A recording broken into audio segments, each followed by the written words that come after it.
قانون الہی کے خلاف ہے، ہم اس سائنس کو نہیں مانتے.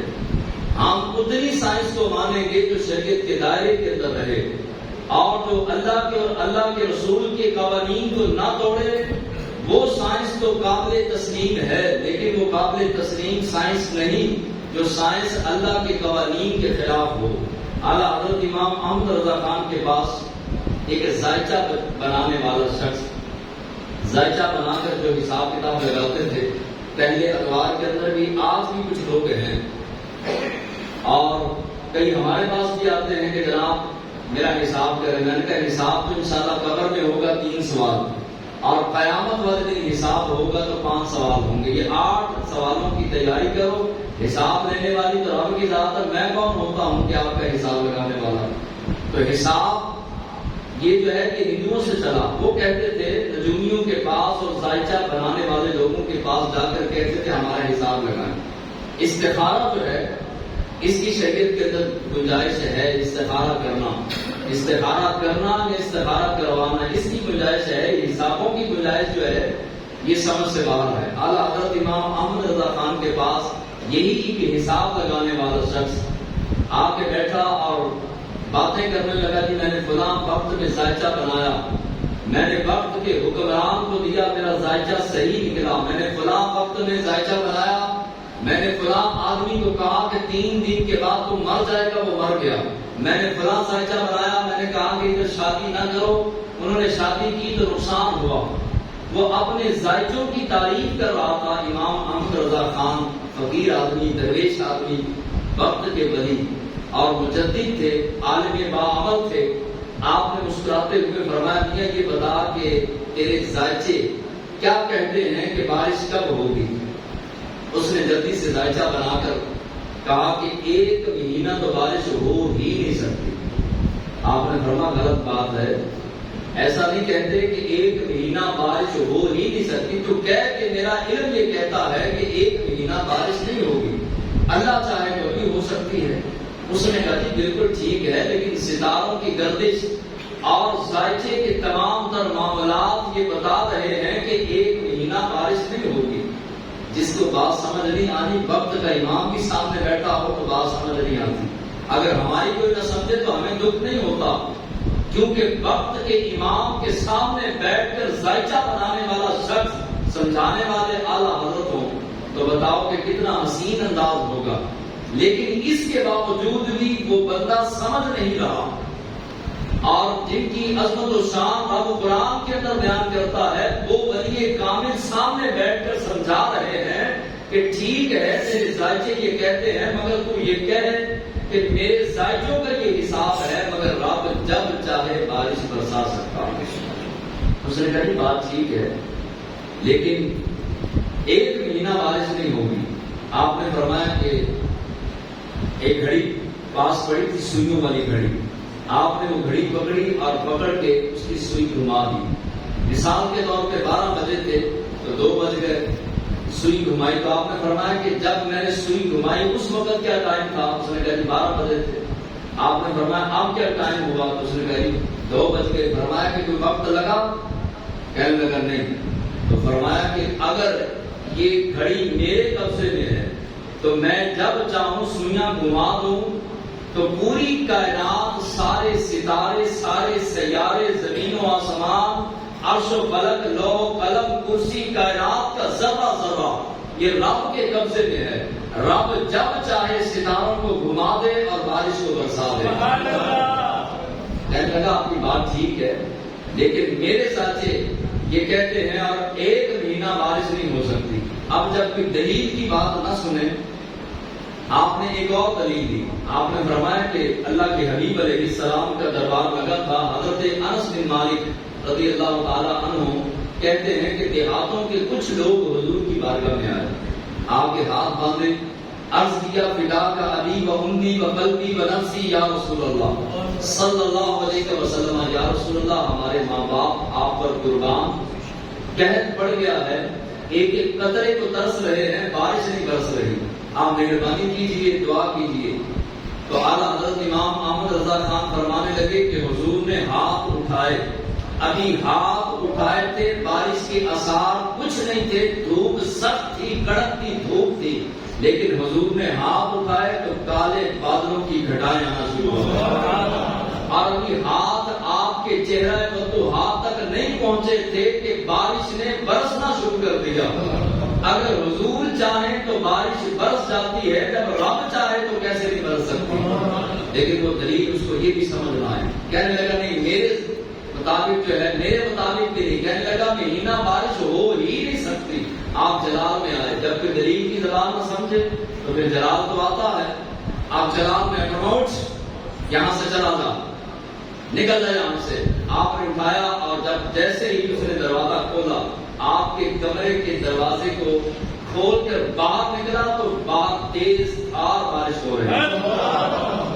جلدی سے دوڑ کے قدموں میں آیا، آ کے کہنے لگا حضور میرے مطابق تو ایک مہینہ بارش ہو ہی نہیں سکتی تھی، یہ آپ کی کرامت ہے۔ فرمایا میری کرامت نہیں، ہم وہ نہیں ہیں کہ جو ہول سیل کے حساب سے اپنی کرامتوں کی نمائش کریں، میری کرامت نہیں بلکہ رب بتا رہا ہے تمہیں کہ میں جب چاہوں جیسے چاہوں بارشوں کو بھی برسا سکتا ہوں، بارشوں کا مالک بھی میں ہوں، زمینوں کا مالک بھی میں ہوں، اور آسمانوں کا مالک بھی میں ہوں۔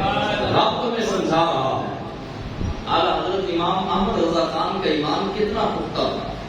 آج ہمارے ایمان کمزور ہیں، اور اتنے کمزور ہیں کہ ہم باتیں سنتے ہیں مگر حلق تک آتی ہیں، دل کے اندر سینے کے اندر اترتی نہیں۔ اس کی وجہ کیا ہے؟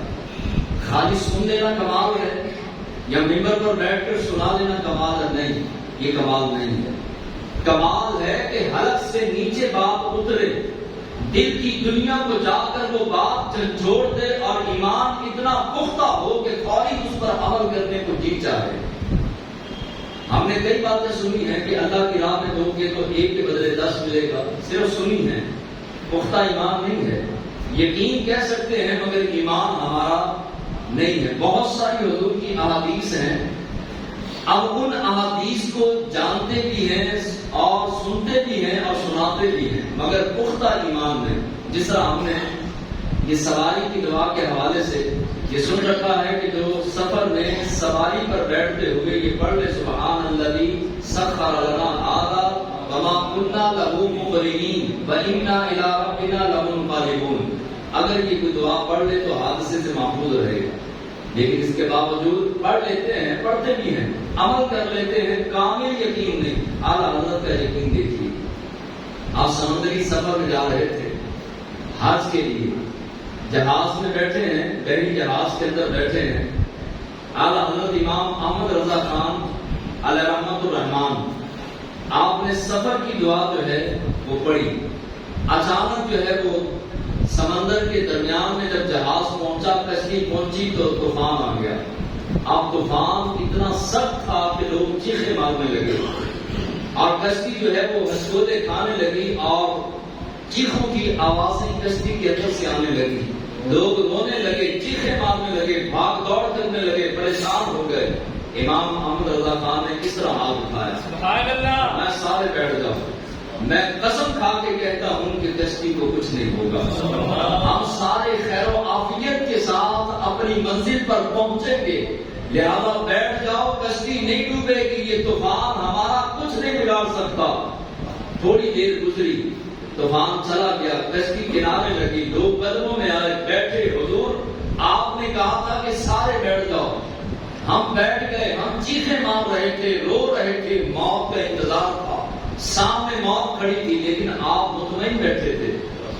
وجہ کیا ہے؟ امام احمد رضا خان نے فرمایا کہ میرے آقا و مولا صلی اللہ علیہ وسلم نے فرمایا کہ سفر کی دعا پڑھو، خالق کائنات تمہیں حادثے سے محفوظ رکھے گا۔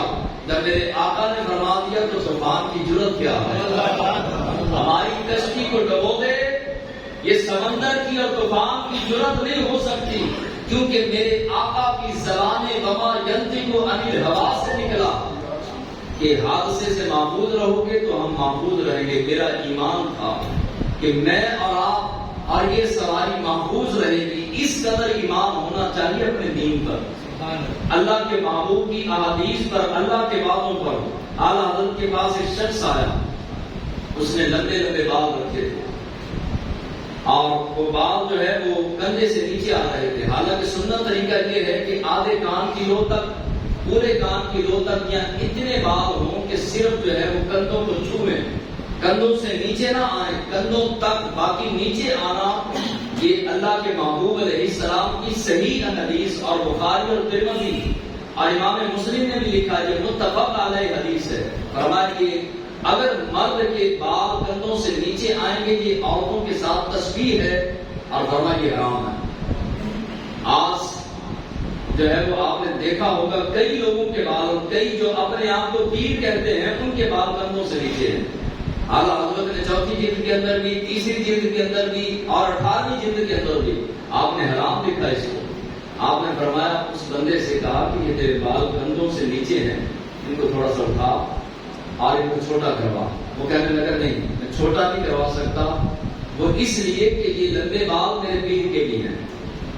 آپ جلال میں آئے اور جلال میں آ کر آپ نے تاریخی جملے بولے اور یہ جملے آنے والی تمام امت کے لیے ایک سبق تھا. اعلیٰ حضرت فرمانے لگے شریعت تیرے پیر کی نہیں چلے گی، مصطفیٰ کریم کی چلے گی. اور یہ بتا کہ تم نے کلمہ اپنے پیر کا پڑھا ہے یا محبوب خدا کا پڑھا ہے؟ جب محبوب خدا کا کلمہ پڑھا ہے تو تیرے نبی نے کہا کہ حرام ہے. اب تو بتا کہ تیرے پیر کا قول بڑا ہے یا میرے آقا کا قول بڑا ہے؟ تو نبی کریم علیہ السلام نے فرمایا کہ جو مرد عورتوں کی تشبیہ اختیار کرے، عورتوں کی تشبیہ اختیار کرے اس پہ بھی لعنت، اور جو عورت مردوں کی تشبیہ اختیار کرے اس پہ بھی لعنت، اس کو ملعون فرمایا. اور آج کی بدبخت حکومت وہ جو ہے وہ ہم جنس پرستی کا بل پاس جو ہے وہ راتوں رات کروا کے، پچھلی حکومت نے یہ بل پیش کیا تھا، پاس نہیں کیا تھا، لیکن بل جو ہے وہ متعارف پچھلی حکومت نے کیا. اس بل کو بنایا ہم جنس، یعنی کہ جو مرضی کو اٹھ کے یہاں سے اٹھے نادرا کے دفتر چلا جائے اور کہے کہ میں اپنے آپ کو مرد اٹھے اور کہے میں اپنے آپ کو عورت محسوس کر رہا ہوں، اس کو عورت لکھ دیا جائے گا.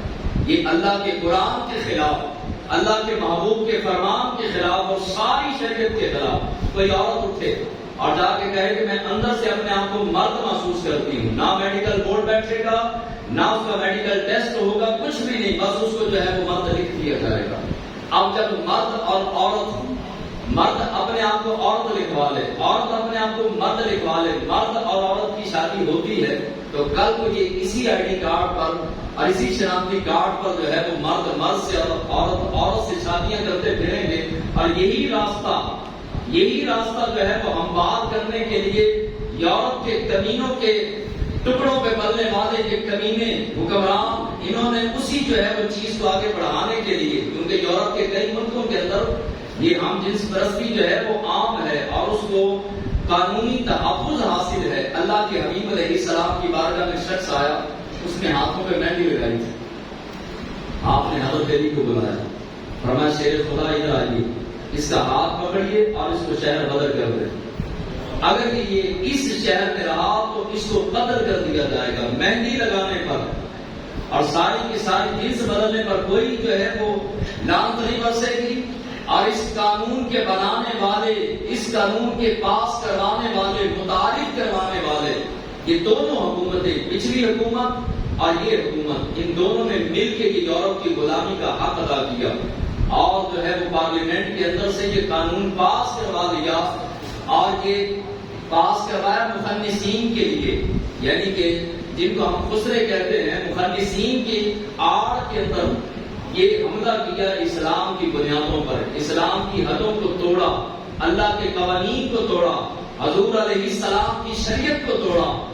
اللہ کے محبوب علیہ، بلکہ حضرت عمر رضی اللہ تعالیٰ عنہ کے سامنے ایک مرد عورتوں کی طرح چل رہا تھا. آپ نے فرمایا اس کو لٹاؤ. لٹایا گیا، فرمایا 100 کوڑا مارو. 100 کوڑا مارا گیا، فرمایا دوبارہ چل.